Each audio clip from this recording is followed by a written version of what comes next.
কিন্তু এর ৪৮ দিন পর ঘটে যায় এক অভাবনীয় ঘটনা। স্বপ্নে বাবার ডাকে। সম্মানিত দর্শক শ্রোতা, যে যেখান থেকে ভিডিওটি দেখছেন আশা করি ভালো আছেন।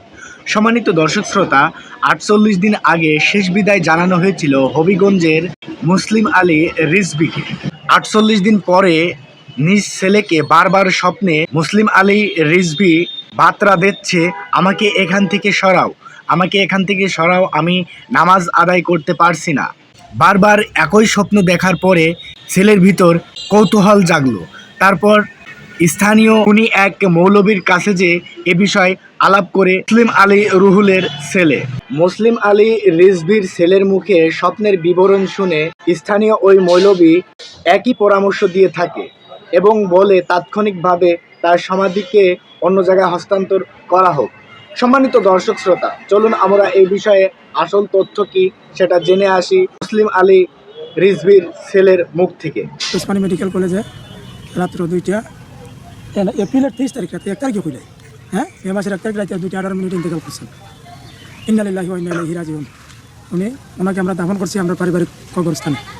দাফন করার কিছুদিন পরে আমরা যখন সিন্নি করবো, ওই সিন্নির মাঝে আমার হুজুর কেবলা নেত্রকোনার ডক্টর সিরাজুল আমিন গাজিয়াপুর আলী রিজভী সুন্নি আল কাদির সাহেবের মেজু সাহেবজাদা, যিনি বর্তমান গতিশীল, ওনাকে আমরা সিন্নির দাওয়াত করলাম। উনি সিন্নির দাওয়াতে আসলেন, আইসা আমার ঘরে বৈশা দোয়া খার করলেন, 2 ঘন্টার মতো সময় দিলেন।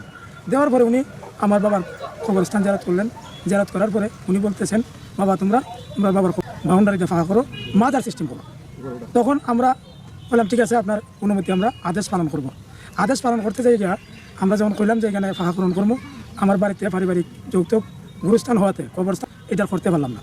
না করার পরে ওনাকে ফোন দিলাম, দিয়ে বললাম হুজুর আপনার আদেশ তো আমরা মানতে পারলাম না। উনি বললেন কি? আমরা বললাম হুজুর এই অবস্থান আমার বাধা ভিন্ন হয়েছে। উনি বললেন আপনাদের নিজস্ব জায়গা আসেনি। আমি বললাম যে কবরস্থানের দক্ষিণ দিকে 10 শতক জায়গা আছে আমার, আমরা নিজস্ব, এটা আমরা যৌতুক না, আমার বাবা রেখাই আমরা এখানে দিয়ে দিই, আপনি যদি বললেন। তো উনি বললেন ঠিক আছে, আমি কিছুদিন পরে আসবো, তোমাদেরকে ফোন দিব, দিয়ে বলবো তোমরা অবস্থানে যাবে। তো কালকে রাতে 8টার সময় উনি ফোন দিয়েছে, ফোন দিয়ে বলছে তোমরা তাড়াতাড়ি করে নতুন ব্যবস্থা করো, তোমরা কাম কমপ্লিট করো। আমরা রাত্রে 12টা থেকে শুরু করে সকাল 11টা পর্যন্ত আমরা কমপ্লিট করছি। করার পরে উনি আসছেন, উনি আইসা ফোন করতে আমার বাবাকে উঠাইছেন, একবারে তরতাজা যেমন ছিলেন, যেমন তো ইসলাম তেমনই উনি আসেন। এরপরে আমরা নতুনভাবে সকাল 48 দিন পরে উঠানো হয়েছে, 48 দিন পরে, 1 মাস প্রায় 18 দিন পরে তোলা হয়েছে। যেমন ছিলেন তেমনি আমরা এখন ওনাকে অন্য জায়গায় রাখছি, আমাদের জায়গায়। সেই জায়গাটাও আমরা এসবিআই খান নামে আমরা 4 ভাই 3 বোন, আমরা মালিকুঙ্কা, এটা আমরা অপা করে দিছি এই নামে। সম্মানিত দর্শক শ্রোতা, শুনলেন মুসলিম আলী রিজভীর ছেলের মুখ থেকে আসল ঘটনা। এ বিষয়ে আপনার মতামত কি সেটা অবশ্যই কমেন্ট বক্সে জানাবেন।